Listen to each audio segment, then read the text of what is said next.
munaasabadan oo ahayd mid aad u ballaaran oo lagu taageerayay madaxweynaha dawladda federaalka Soomaaliya mudane Maxamed Cabdullaahi Farmaajo ayaa waxa soo qaban qaabiyay jaaliyadda Soomaaliyeed ee ku dhaqan magaalada Birmingham ee waddanka Ingiriiska. Munaasabadan ayaa waxa ka soo qayb galay culimaadudiin, odayaal, siyaasiyiin, xildhibaano, haween, fanaaniin iyo dadweyne aad u fara badan. Dadkii munaasabadaasi ka hadlay ayaa iyagu si aad u taageeray isla markaana duco iyo dardaaran u soo jeediyay madaxweyne Maxamed Cabdullaahi Farmaajo.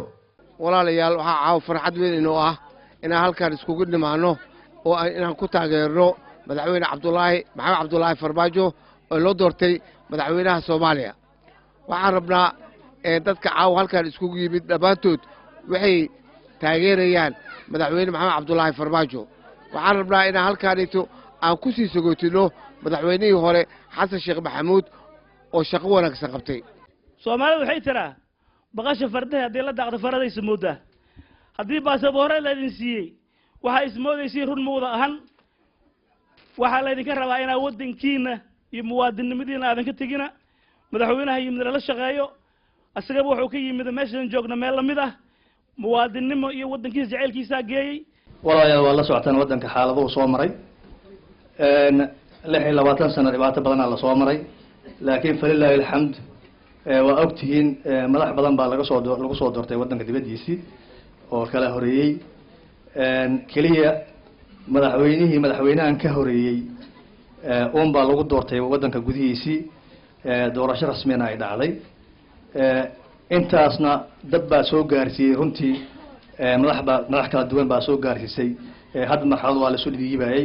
haddana madaxweynaha ugu dambeeyay oo hadda ayaa la doortay sida la socotaan waddanka gudihiisa lagu doortay si shafaafiyad leh ama daahfurnaan leh ayaa lagu doortay wada daawanayseen madaxweynaha cusub Maxamed Cabdullaahi Farmaajo waxaa doortay shacabka Soomaaliyeed meel ay joogaan waxaa baarlamaanka federaalka ah wuxuu ka jawaabay rabitaankii shacabka Soomaaliyeed buu ka jawaabay waxaan leenahay waxaa soo xulataa mas'uuliyiin xambaarsan ayaguna dareenka shacabka Soomaaliyeed. Maxamed Cabdullaahi Farmaajo ma u baahna in aan u sheegno waxa laga rabo isaga barnaamijkiisa ka hor sheegay baarlamaanka kaas looga fadhiyaa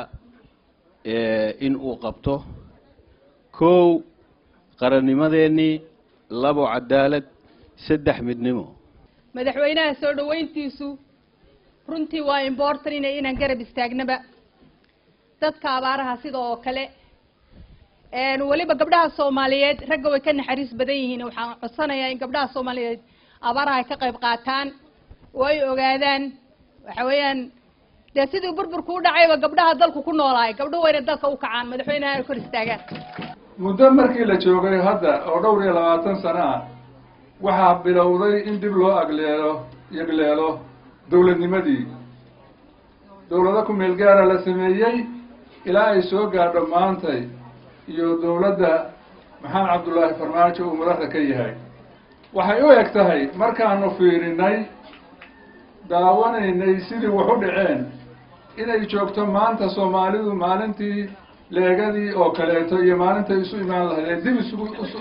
soo laaban lahayd waxa maanta dalka iyo dadkuba ay nooga baahan yihiin inaan garab istaagno madaxweynaha iyo maamulka shacab iyo mataqaana cid walba oo aynu leenahay dhammaanteen waxaan la hadlayaa maamul goboleedada oo aan leeyahay xukuumadaha lugtaad qabataan xukuumadan ay shacabku doorteen sii daaya madaxweynaha cusub waxaan leenahay allaha kugu guuleeyo cadowbaa ka hortaagan cadowgaa allaha kaa nabadgeliyo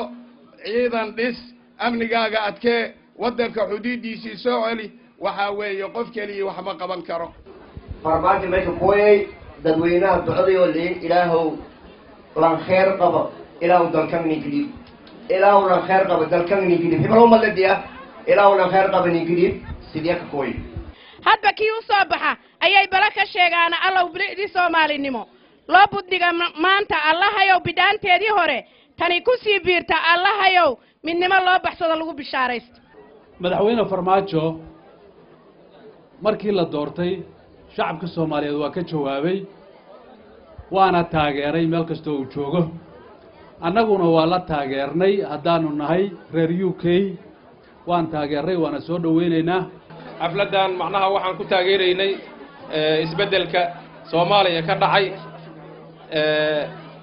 ayuu macnaha hormuudka ka yahay madaxweynaha dawladda federaalka Soomaaliya Maxamed Cabdullaahi Farmaajo waxaan leenahay shacabku way ku taageereen isbeddel ayaad muujisay